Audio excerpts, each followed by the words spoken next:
Hello everyone, I'm Hikaru from MMH Trading.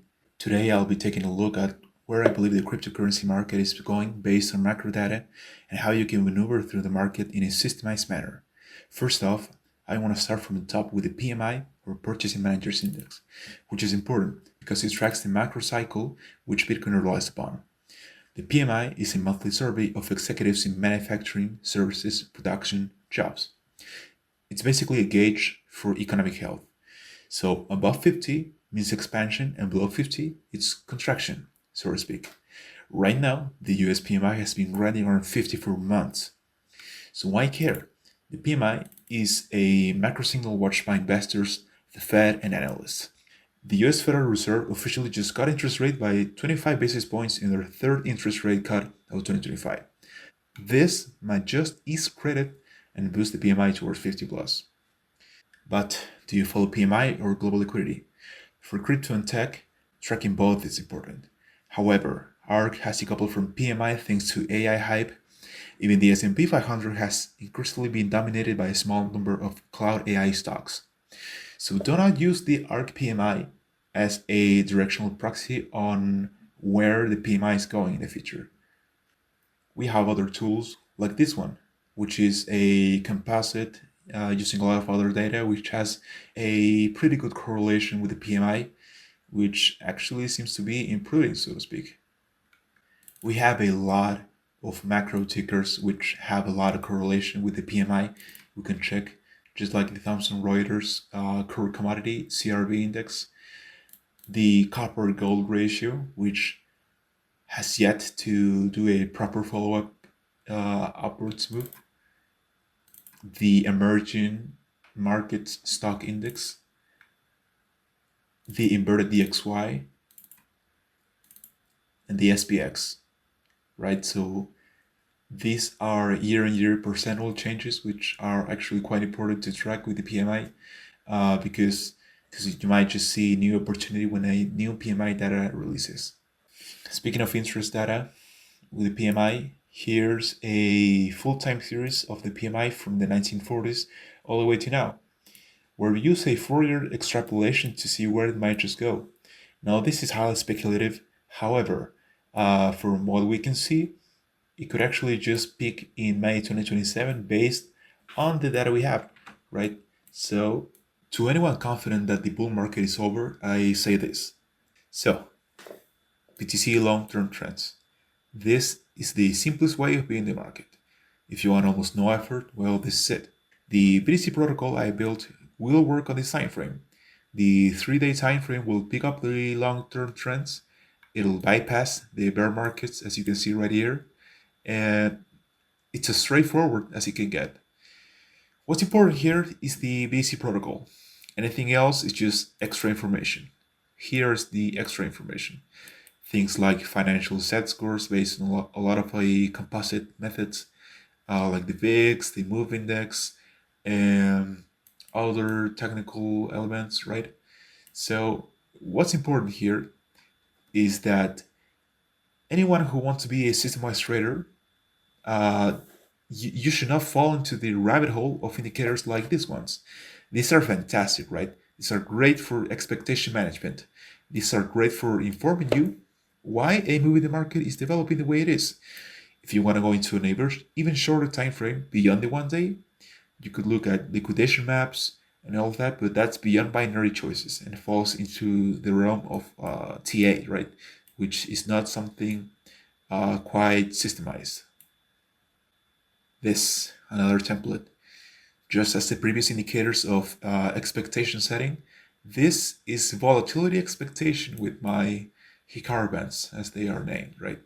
So we can see a lot of interest points whenever it hits this band, right? Right here, even here, right? Even here. The volatility range right now is quite high, right? We're actually above expectation of the mean trend. We could either go to 80K or 100K, right? The volatility right now is actually quite huge, right, compared to other times in the market that weren't actually so volatile, like here, right, where we could see not a lot of volatility, right? Look at 10% on either side. What is it right now? 15%, right? Yep, 15% on either side, right? So quite a lot of volatility. Fortunately, as we can see here on the valuation monitor I built, we're actually exiting out of a highly interesting position where it actually broke the implied valuation, right? So this actually has happened around here, right? Right here. Just a pretty good moment to pick up some Bitcoin, right?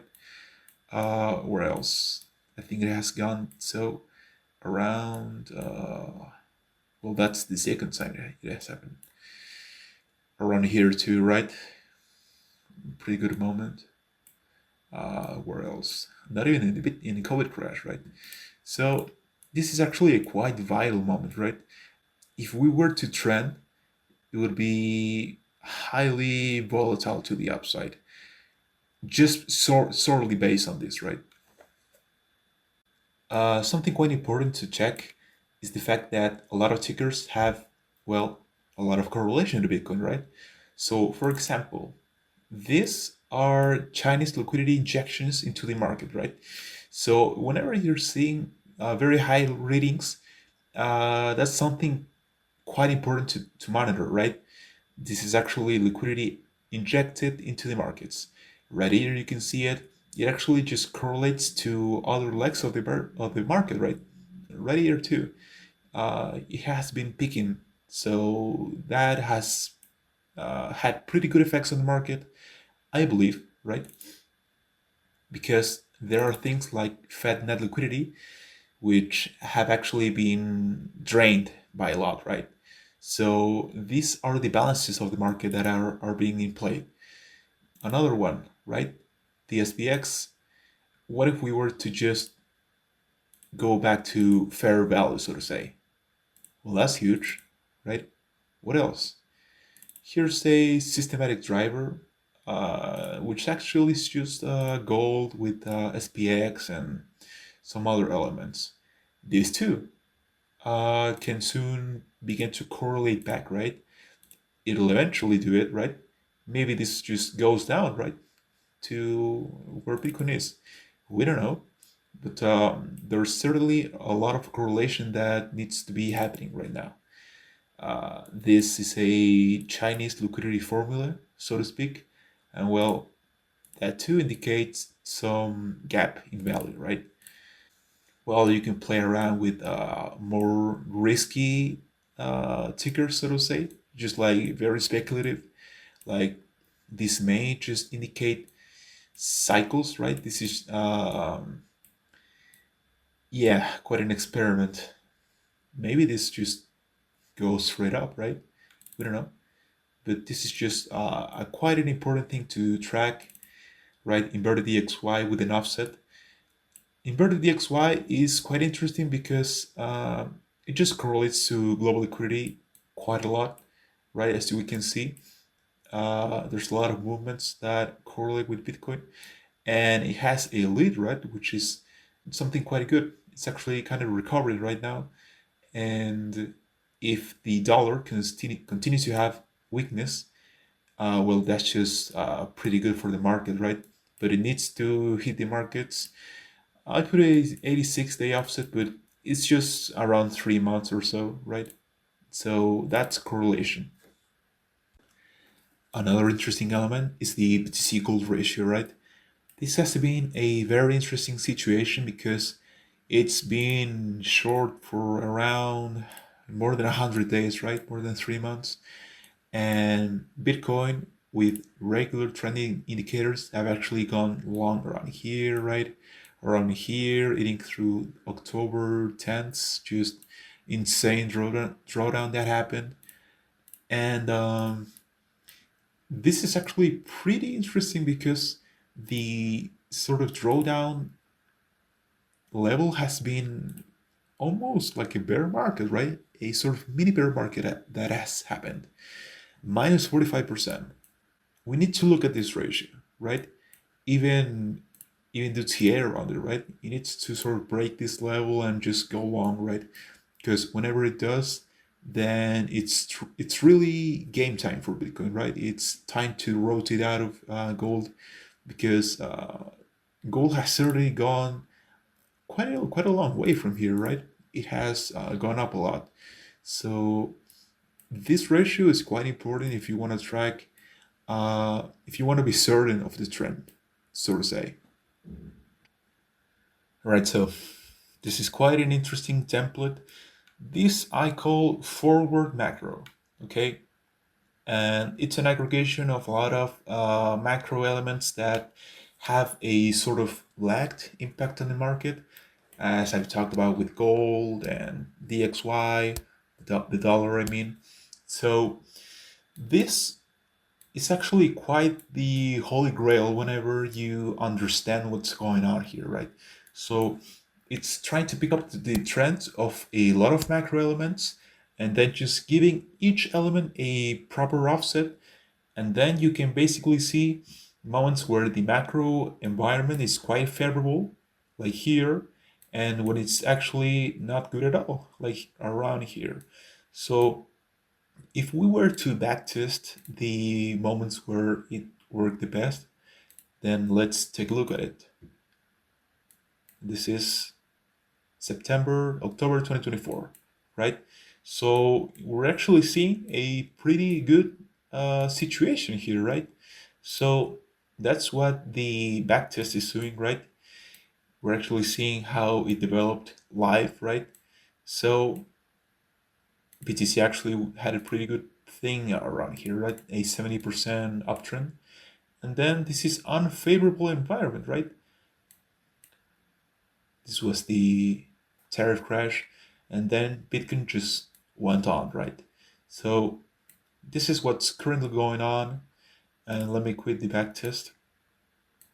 We are inside a gap, right? This is what I call a relief gap, where price has stopped trending down and things are looking pretty good for the time being, right? We are in due for a pretty bad moment around here, although Bitcoin could certainly go against the tide like it did around here, which was, I believe, the launch of the ETFs. Okay, so that's it. We got a lot of other macro elements like my M2 watch, right? So I'm not a fan of nominal M2, nominal global liquidity. This is a 3 month on 3 month rate of change of M2 forwarded by 3 months in the orange line and BTC in white. So there's been a quite a good correlation around these sort of waves that have been going on. It has its moments, right? Sometimes it just doesn't correlate at all. But I've been tracking this from around here, and it's been quite a good watch to see things develop, right? We might actually just dip down, right, around New Year's Eve, and then we could just go up. Let's see what happens. Let's see if the correlation picks up. Same with this other indicator, my M2 deviation, which actually almost looks like it triggers around the beginnings of bear markets and it picks up when it's fully a bull market. I've actually seen this go oversold around here, so to speak, and it's actually quite encouraging, right? Because if we were to go up, it would be uh, quite the trip up, right? Because we are quite deviated from global liquidity at this moment. This has been the time where people who just put M2 over BTC have gone ridicule, right? Because the deviation has just been so high, right? This is actually quantifying it, right? So please do not take nominal M2 to face value, because BTC will actually peak before global liquidity. So that's that. And the upper chart right here is macro-based valuation, sorry. where if it actually goes red is a indication of a lot of inflation, and when it goes blue is a, I don't want to say deflation, but it's not great, right? And this has gotten pretty well in backtest, right? Red, sort of blue, and you can actually just see these moments materialize right around, what is it, like a month before it happens, right? So this indicates like doom and gloom, and this indicates maybe a rally, right? So these are things that I am looking at when looking at forward macro, which, basically gives me the indication that, okay, if we're long and the macro is holding up, then I'm just gonna feel calm about the whole situation, right? This is what you gotta feel and look for in forward macro, because you cannot just rely on this type of signals, right? This is just very speculative analysis on a lot of macro elements, right? So there's that. If you want to feel bearish, look at this chart. This is the same forward macro, but it's on the 2-day, right? What this does is basically smooth out the signals because, well, we're not on the 1-day time frame. We're looking at longer term trends, right? Let's see the model in the 3-day time frame. This is much cleaner. Let's see if it loads. Yep, there it is. So this bear market is just fully bypassed, which is great. What are we seeing right now? Again, a bit of a hiccup around here, but it's improving from what I can see here. So there's some hoping left. It's not over. And this is another chart that it's pretty interesting to look at. It might just be free alpha for you all, but these green periods are basically periods when the Bitunix users are taking profit. Around here, and if you take it at face value, it looks like a pretty well trending state for Bitcoin, right? This is certainly a good period around here too, and we're just waiting for this chart to turn the other way around. So this is another confluence based on user activity. So take it with a grain of salt, but it's important to look at. It might just keep going with its hit rate.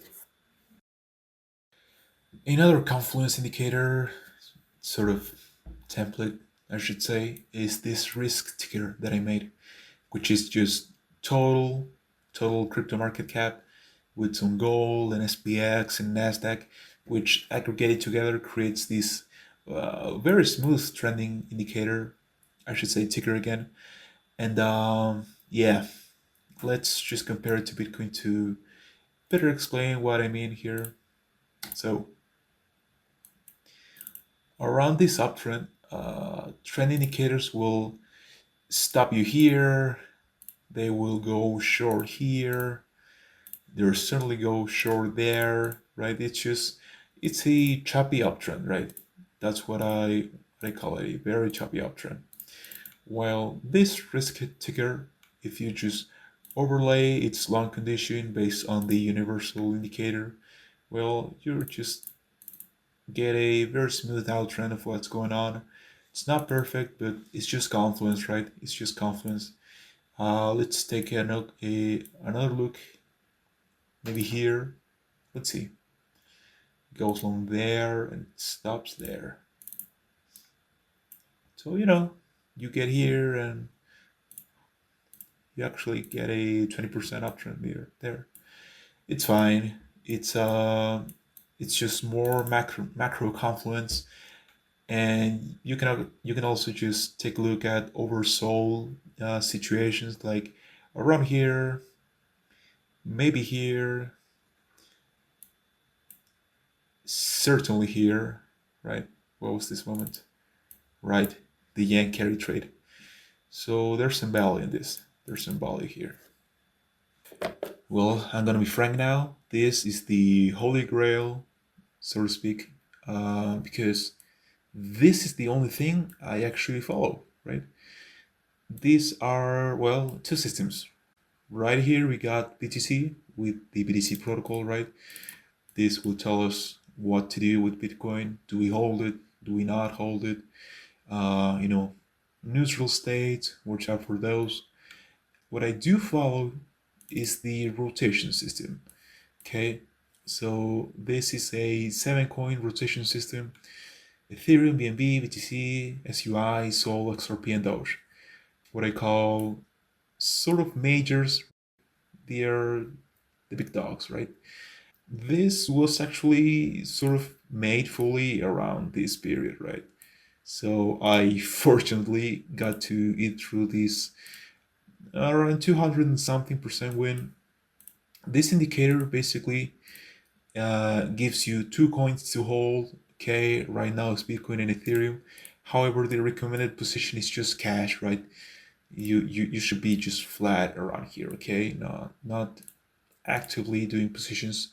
But you know, if you were to just hold a system, which is something I quite encourage people to do, this would be what, like a 3.5k% win, and Bitcoin would be a 500% win. So you know there's some value here. The conditions to trade a rotation system are actually quite simple. So the rotation system will constantly try to make decisions, and the trend of the equity line, think of this as a portfolio, right? This line is basically what your portfolio would look like if you were to just follow the signals, okay? However, what if the decisions are being done throughout a bear market, let's say? So this is what, like a 30% loss. Uh, the market's just not going up during this period, okay? It's just short, okay? However, the trend indicator, the rotation system will still try to make decisions. Okay, so this is still a 30% downtrend as Bitcoin does. However, the system will tell you to not stay inside the system, right? Here's the recommended situation. When the line goes red, it's just cash, right? Just hold cash. Just do not stay invested. It's not trending up, okay? When it's gray, it's just saying, okay, we're about to trend somewhere. We just don't know where, okay? So it might just go back to cash. Here it's just, okay, it's just trending up, okay? Then you win some. Here you go along the trend, bam, you cut to cash. You enter around here, right? The trend should be around above zero. That's the point where you start holding whatever situation it's telling you to hold, right? So there's that.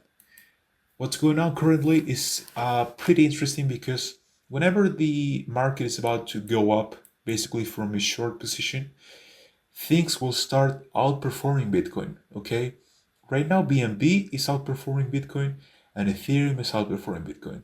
Now there are some pretty complex logic to why the system is telling us to hold Bitcoin and not BNB and Ethereum, but that's just something for another day, another explanation. Okay, so right now we are actually, back into the neutral range of this, right? The bands are actually compressing, right? Which low volatility is always a sign of a more volatile move towards either side. So there's certainly something interesting going on here right now where I believe the market is going to go up for some time. Okay, so that's the rotation system. Basically, if you just want to hold the best positions right now, you should be holding Bitcoin and Ethereum.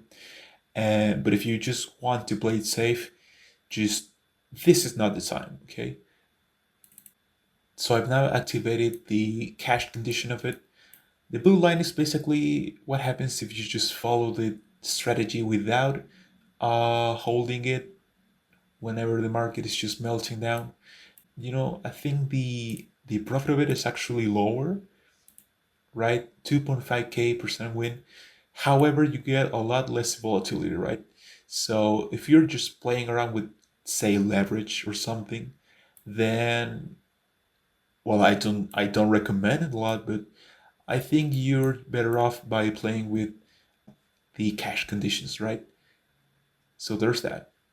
Bottom line is we are short, but things are starting to look better, right? I would not try to front run this, right? We are actually gaining some strength here in the consensus with a minus 0.92, where fully short should be a -1, period. So here is 0.78 negative. So it's not fully short at this moment, which means there's a long position waiting for us, maybe. Or the market could just continue going down. That's why we have systems. As a final bonus, here's something quite interesting that I've been working on, which is Hikaru's macro extrapolator. This uses a lot of macroeconomics with regressions and other elements like set scores, and basically gives us a pretty accurate extrapolation just purely based on macro, right? So here's what it looks like. We're actually seeing a quite a gap here. It's sort of a 40% distance from the fair value that has been holding for, what is this, 90 days? 90 days, right? So price and the fair value plot will eventually merge. You could do this, that would be pretty sweet. Or fair value could just trickle down like this and eventually meet BTC somewhere around there. Who knows? But as of now, the gap is huge. So we can actually backtest this to see some pretty good moments. Yes, the market did this sort of. Where else? Let's check around here. Yep, that's pretty good. That's a positive bias towards up, even though the direction isn't quite accurate. Let's actually see it from here. Yep, that's pretty good. So this has been the BTC outlook / market outlook. I think there's a lot of potential for growth. However, there are a lot of challenges, especially in the macro sector for BTC. And there are a lot of other systems that I would love to share. However, these are going to be for the VIP users to learn about. So definitely check that. As of right now, I'll be going. Thank you for listening to me. I appreciate you. Join our Discord community. I'll be sharing some more analysis there, some more indicators. Many of these tools are available on my WAP profile if you want to grab some. As of right now, GM.